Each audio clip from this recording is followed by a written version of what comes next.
That's it? That's what all the fuss is about? I don't get it.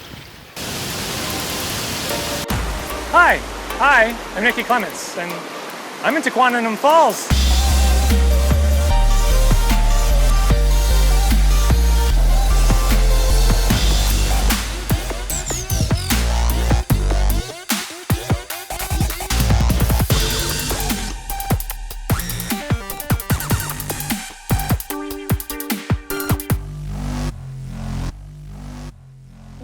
So why don't we answer some questions? So Shelly asks, I'm getting started making, you know what, this is actually kind of insane. Maybe we should go somewhere a little bit more quiet. All right, so I made it back to the campsite. So Shelly asks, I'm getting started making videos. So far my camera is my iPhone. When I start upgrading equipment, any recommendations, Mac or PC? So I always recommend PC. They're just so much less expensive, or you're always gonna get a much more bigger bang for your buck. If you are using your iPhone though, it will be a lot more compatible with a Mac. Mac makes it extremely difficult to get footage on or off the device. So using a Mac with an iPhone would make that a lot easier. But I'm personally like PC-based everything. But the first thing I would invest in would be a good microphone, assuming you're recording voice. The sound of a video is almost more important than the video of a video. People can forgive a bad, grainy video if the sound is great, but if the sound is bad, that's going to be really off-putting and really hard to put up with for any extended period of time. So good sound would be the first thing I would invest in. Rode makes a really great lavalier. I'm wearing one under my shirt. You can plug it into an iPhone or an iPod and just record directly on that. So it's really easy, and it records pretty decent sound. So it's actually quite windy, and this is the sound quality you're getting from that mic. So, Jen, the way you fix the tripod with a 3D printed knob is genius. Thank you. Do you own a 3D printer? If so, which one? I currently own 5 3D printers at the moment. One is just a paperweight, the Tico. My TiVo Tornado needs some TLC, but it'll give me amazing prints once I get it up and running again. I have a Gen 1 M3D that I don't really use anymore. I have a Spark Maker that I haven't used yet. It's a resin printer, and that's a completely different beast from FDM printing. So my main printer is my Generation 1 XYZ Junior. It's an absolute workhorse. It just constantly prints whenever I need to print something. It is, however, extremely annoying that it uses proprietary filament, so you have to buy XYZ filament for this printer. Trust me, I've tried to hack it. It's a lost cause. But the fact that it uses that proprietary filament is probably why it continuously prints and almost never has any issues. But it's still annoying. Captain asks, I started watching you because of the practical things you would make. Did you grow up watching someone make things too? What inspired you to create? I watched my dad. He was a woodworker, craftsman, plumber, jack of all trades. I was his gopher. I'd always go get whatever he needed, but learning things all along the way. So I learned a lot from him in addition to being self-taught. As far as inspiration, I was always just really creative and crafty, and making things was a way to express myself. When I was a kid, everything I made was really messy and sloppy, as most kids would make it. But, I had kid goggles on, so everything looked amazing and exactly as it was supposed to. I made this big paper airplane once, not a throw one, like a big 3-dimensional one. In my mind and in my memory, this thing looked pristine. It looked amazing. But I just know that in reality, it was just an absolute pile of crap. I really wish there was a picture of it. I would love to know what that actually looked like. As I got older, I was told, Nick, what you've made is good, but it's really messy. Can you make it neater? And thus my great divide between form and function was born. Who inspired me is always a tough question. There's never really anyone I can just immediately go to as an answer to that question. My cousin Jeff, he had long hair, was in a rock band, played drums. He inspired a few things in me. But it's not like I, watched Bob Ross videos and was like, I want to be like that guy. I can't really think of anyone that I saw growing up that was like, I want to be this person. Basically, I was just lucky to have a lot of supportive people in my life who urged me to follow my dreams and passions. Jade asks, what is your favorite animal? Porcupines. And I actually have a pretty substantial collection of figures at this point. A future video is to build some better shelves to house and display them all. Now, a genuine porcupine figure is actually kind of hard to find, so a majority of the collection is actually hedgehogs, Some of them look close enough so they get a pass, but for as long as I can remember, my favorite animal has always been a porcupine. Even when one attacked Chance from the Homeward Bound, and that actually happened to my dog a few years ago, that was not a fun evening. Yanking out quills with pliers, it's exactly like it was in the movie. I don't know how they did that scene, but I will take pulling quills to a skunk spray any day. My dog has been sprayed twice, and we live in the city. Skunk spray is the worst. All I can say is nature's miracle. At least the second time wasn't that bad because I was able to put everything I learned from the first time to work, douse them in nature's miracle, cut and shave the hair where they were sprayed, and throw away the collar. Their collar can hold on to the skunk spray indefinitely. Also, no water. Bathing them in water can actually lock in the scent. What were we talking about again? Porcupines. Hippitarian? Will you showcase any of the stuff you used to make, like the show and tell videos, but about the stuff you used to make? I certainly hope so. A lot of it comes down to the best way to present it. I mean, do I just upload an old video? Should I record a short introduction for it? Also, a lot of the videos I used to make contain copyrighted music, so that can be a real challenge when trying to upload to YouTube. At the very least, I do want to get a website up, just archiving a lot of my old videos. I used to actually have one, but a recent server move, it got lost, so it's just something I kind of have to rebuild from scratch. But that's definitely a project that I have in the back burner. But yes, one way or another, used to make videos will definitely find their way onto the channel. Lisa, what's your favorite video you've done so far? Smiley face, heart. Half Tree is probably the funniest. I really liked the TARDIS vlog. That was a really long day, and I think that video really captured it while still making it entertaining to watch. I really liked the Savage Tape Industry video. I think that was a really short, sweet, yet informative video. I think it was easy to watch. The workflow for that video was actually really cool too. That was the first time I tried using the function where you can record voiceover directly into Premiere. That was really cool, so I could just sit right there. When I came up with something I needed to say, I just pulled the microphone over, recorded the bit, moved it into place, and it was really fun actually to do that way. So I really enjoyed it, and it was like, this still made making videos a lot easier. I was a bit bummed that I couldn't get the attention of Adam Savage on that video, but I released it right as he had just released his book. So that was basically all he was looking at, was just people posting that they got their book and everything. So I mean, that's fine. And my Twitter is a wasteland. It's very difficult for me to ever get any attention, but I wish he would have been able to see that, and maybe he did. Plus, I don't like being really aggressive with anything like that, so I only sent out the one treat. Plus, I don't really like being aggressive. Shut up! That was pretty fucking aggressive, bro! Well, I don't like to agree with her, but that was kind of aggressive. Plus, I don't like being that aggressive with that type of thing, so I only sent out the one tweet. Rach, do you ever plan on monetizing your videos? And if so, is there a particular brand you'd be comfortable with advertising on your channel? If my channel were ever to reach the monetization threshold, then yeah, definitely. It would be cool to have the videos that I make be able to make something for me.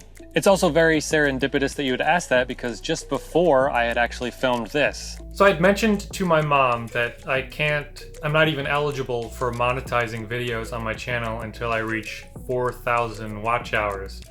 So come to find out, she has been playing my videos on a loop to try and get me to that 4,000.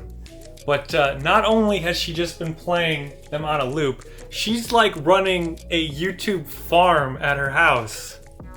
She's got them going on her big TV, they're running on her tablet and on the kitchen room TV, and they're going on my dad's laptop. So I just think that is absolutely adorable. I have no idea if it's actually making a difference. It kind of seems like it is, but I definitely know that at one point I checked my demographics and YouTube didn't know what to think. So it just said 100% women ages like 50 to 65. So my demographic is 100% my mom, which is just hilarious. Anyway, I just thought that was super cute and wanted to share. And I hope that you have parents or people in your life as supportive as I do. So yes, I don't have any qualms about running ads on my videos, just at the start and the end. I don't think I'd be doing any mid-roll ads. Those can get extremely annoying. And I don't think I get much say over who can actually advertise on the videos. I think you just kind of take whatever you can get. Especially right now with advertisers holding all the cards, YouTubers really can't be all that choosy. A sponsorship might be more like what you're describing, and that's something I really don't see myself doing. It would have to be a really particular circumstance, but you kind of really have to give up a lot of creative freedom, it seems, and it just seems like a really big headache. So I really would highly doubt I'd ever do anything like a sponsorship. But ads, sure.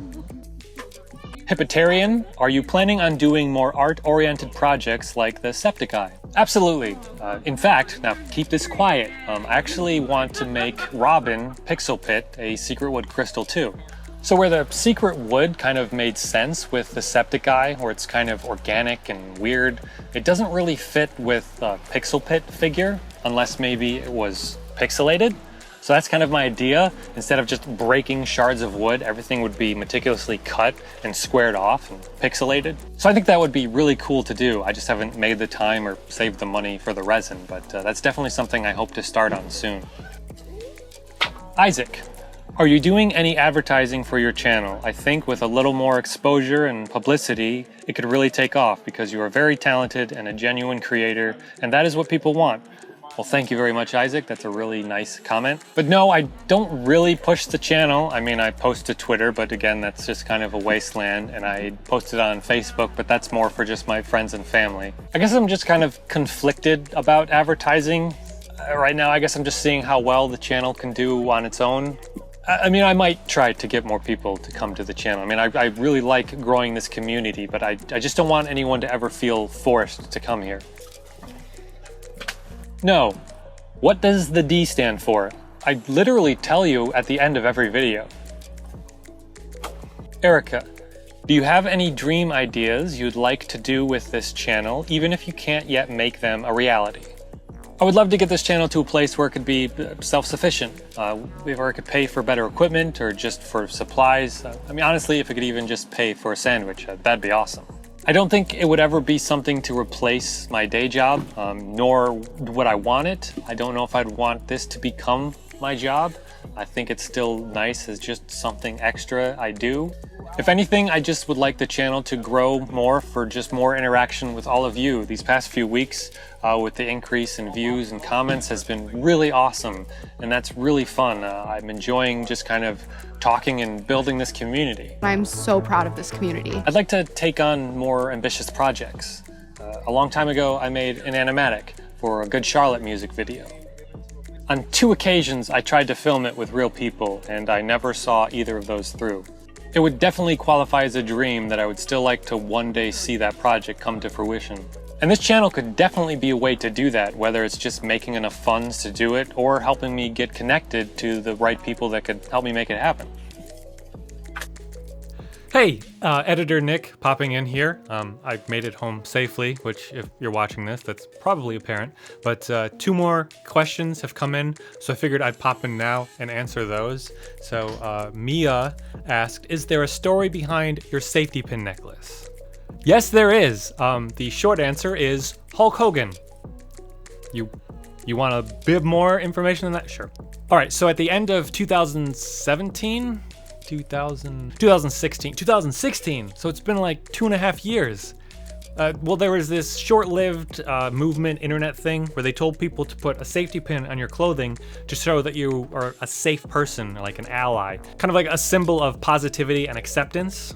Now, I was all for that, so I threw one on, but I actually used to wear one in high school, because for like every day for a couple weeks, I would use a safety pin to carve a girl's name into my desk during class. And the reason I was doing that was because of the movie Mr. Nanny with Hulk Hogan. There's a scene in that movie where he's trying to bond with a little girl, and he shows her this carving that's on the detention bench that they're sitting on, and he tells her that he did that when he was a kid with a paperclip over the span of like 7 years. Now my desk probably wasn't as soft as that bench, so I used a safety pin because it's sharper and easier to carve with, and then I could just hang it on my neck when I was done using it. Now why I remembered that scene and thought it was a good idea to deface school property, I have no idea. There were never any repercussions for it, which is probably a bad thing, but I actually have the desk.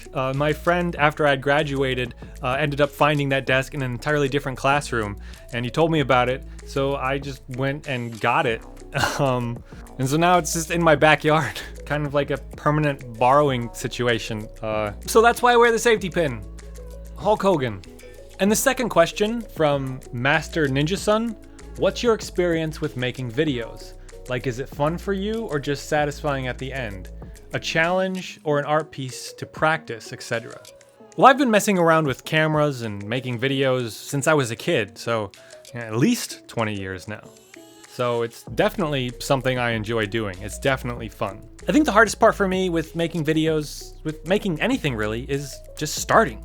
Because I mean, once you've started, then you're in the thick of it, and you're working towards an end goal. So you're past all the self-doubt and questioning, and you're just doing what you gotta do to figure it out. But before that, it's so easy to just look at this big picture and just get completely overwhelmed and then just talk yourself out of even doing it. It can also be really tough when something goes wrong, and that can really drain any motivation you might have had, and it can be really hard to pull yourself out of that and keep going. But you really should try. And yeah, I guess I see each video as a potential challenge and as an experiment. You know, every video I can try something new, see what works, see what doesn't. That's the cool thing about posting a video every week, is I can always try something new. So yeah, pressing enter, rendering the video, uploading it, when it's done, that's usually the most satisfying part. But when a video's going well, when I know my lines, when equipment's working, when the project's working, that's usually pretty satisfying too. But thank you for those 11th hour questions. Past Nick has quite a few more, so I'll send you back to him. Hippotarian, do you have a favorite artist? Illustrator, sculptor, painter, stuff like that. I guess Jazza would be my favorite artist. I mean, as far as a famous artist, I mean, you know, who doesn't like Bob Ross, but I don't really know if I can think of a specific artist that, you know, the question of inspiration again, you know, trying to name a specific artist that I saw their work and that really did something to me. My mom, when I was in elementary school, came in and did a presentation on Jackson Pollock, and that was kind of cool. Just the fact that you could just make art with just splatters on a canvas. Silent raindrops. What are your favorite mediums to work in? Which ones pose the most challenge for you? And what ones would you like to try in the future? I think I'm most proficient with a mouse and keyboard. I mean, stuff that I can do in the virtual world is really where I can excel. I certainly know my way around wood. I mean, as far as, you know, cutting it in half and then putting it back together again. I'm definitely no wood carver. I'm not too bad with clay. I'm definitely better with clay than I am with a pen and paper. But metal is definitely a material that I want to work with in the future. I want to learn how to weld. I even have a teacher lined up. I mean, most things I'm comfortable with just self-teaching, but with something this dangerous, I'd really like someone to be able to show me the ropes. So my buddy Brent, he was in the tattoo video. As soon as I get a welder, he's going to show me how to weld. Oh, I know the most challenging material to work with. Stretchy fabric.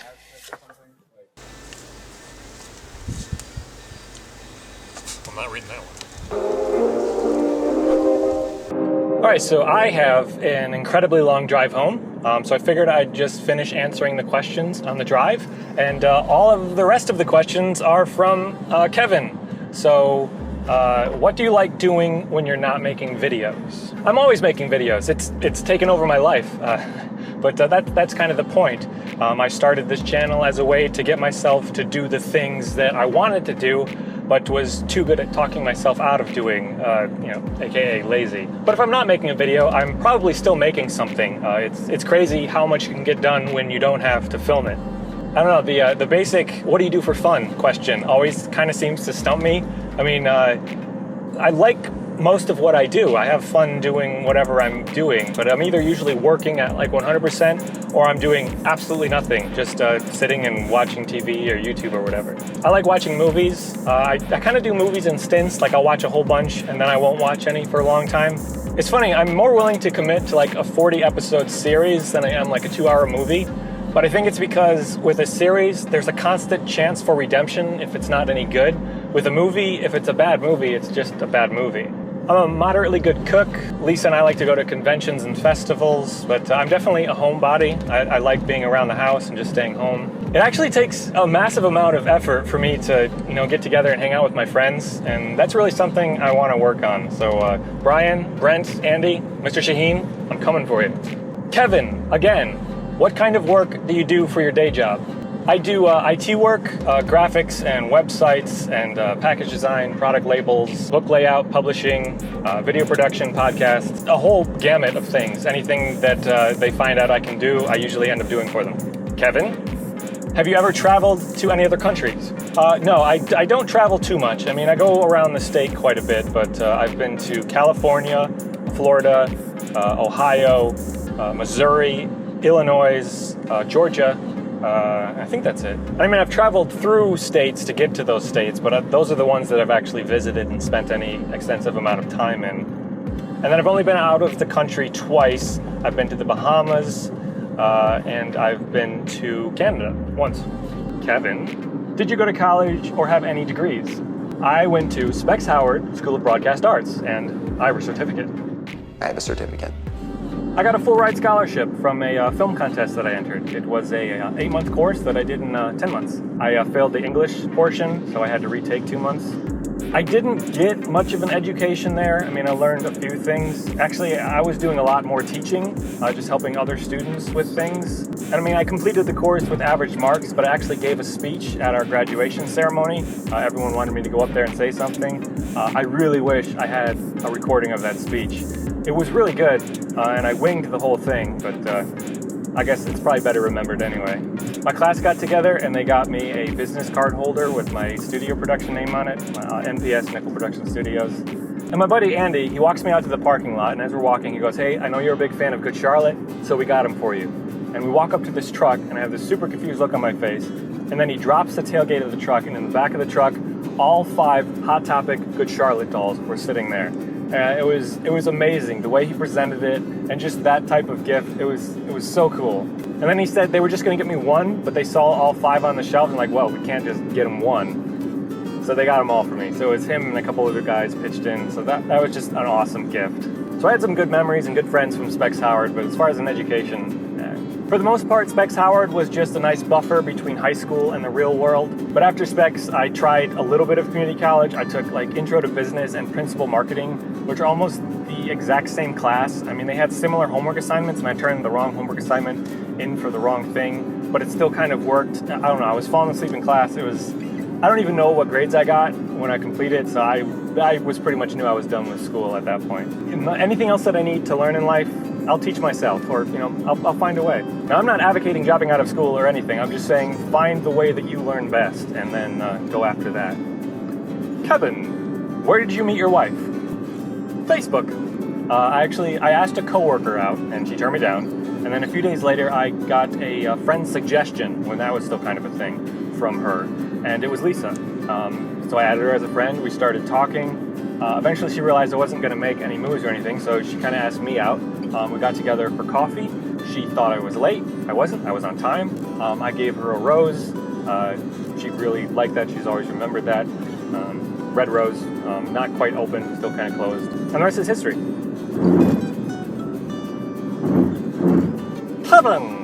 Do you play any video games? If so, which genres or specific games are your current favorite or most memorable? I'm not a really big gamer. If you go to the April Fool's Subnautica video, that actually does a pretty good history and talk about my relationship with video games.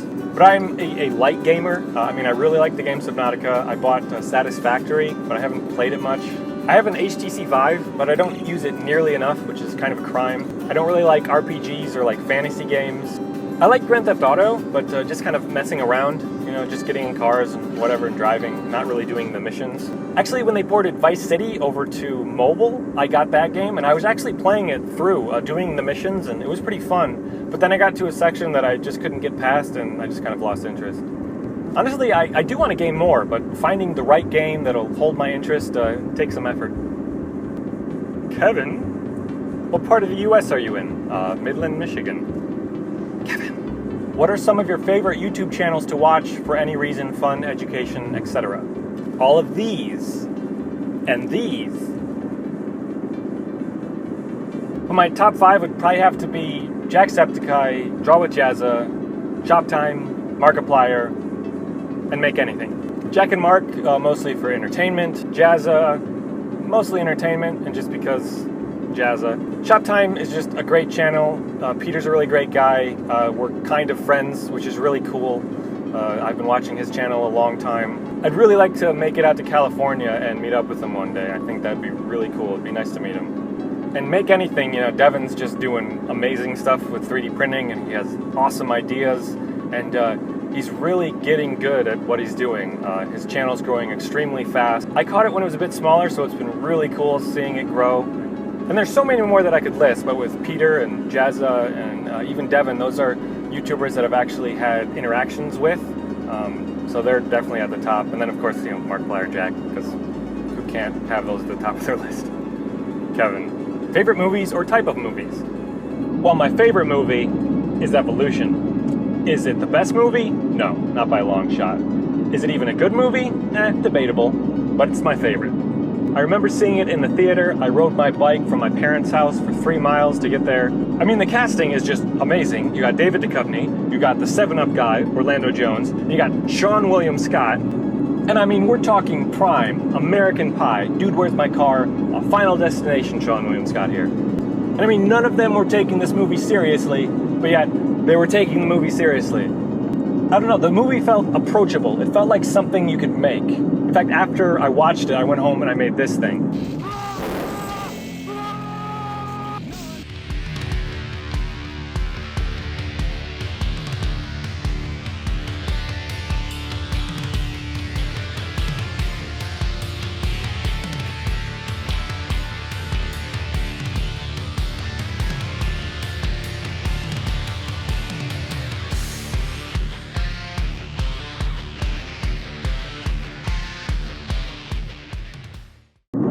And I copied this scene from it.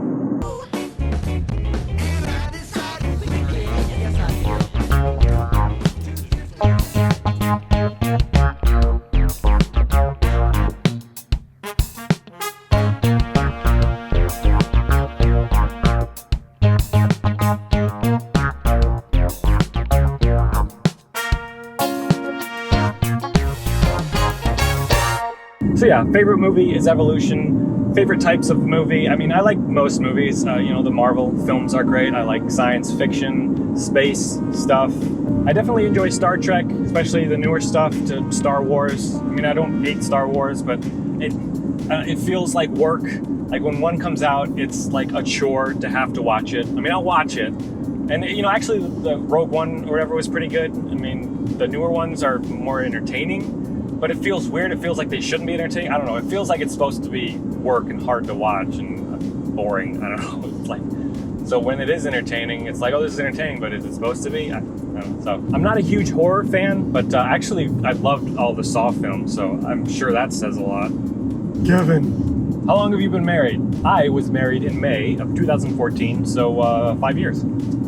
Okay, now at this point, Rach chimed in after Kevin's novel of questions and jokingly asked mother's maiden name. I know you jokingly asked, but I don't use her last name as a security question or anything, so my grandpa was William Chamberlain. So Clements is Irish and Chamberlain is German, so I'm, as far as I know, Irish and German. And for the longest time, I thought that Clements was the German one and Chamberlain was the Irish, even though my entire life there was a framed What Your Name Means document on the wall at my parents' that clearly said Clements Irish. The things you see your entire life and never actually look at. And the final question, Kevin joked back to Rachel with shoe size, blood type, and political affiliation. Well, my shoe size is 13, although my left foot is an entire inch smaller than my right.